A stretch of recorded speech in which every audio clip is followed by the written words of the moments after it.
சொல்லுகிறது. சூரியன் நம்முடைய வாழ்க்கையில் இருக்கிற இருளை வெளிச்சமாய் மாற்றுகிறது.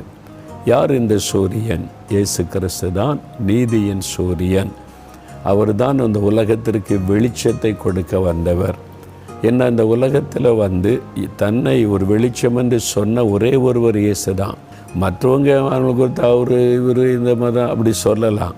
ஆனால் இயேசு தான் சொன்னார், நான் உலகத்திற்கு வெளிச்சமாக இருக்கிறேன், நான் பூமிக்கு ஒளியாக இருக்கிறேன்னு சொன்ன ஒரு ஆண்டவர் இயேசு கிறிஸ்து தான். அவருடைய வாயினாலே சொல்லியிருக்கிறார். ஏனென்றால் அவர் வெளிச்சமாக இந்த உலகத்தில் வந்தார். மனிதனுடைய வாழ்க்கையில் இருக்கிற இருளை மாற்றி அவனுக்குள்ளே வெளிச்சத்தை கொண்டு வருவதற்குத்தான் அவர் வந்தார். அதில் பாருங்கள், அவருடைய செட்டையின் கீழ் ஆரோக்கியம் இருக்கும் என்பதாய் வேதம் சொல்லுகிறது. ஆரோக்கியம்.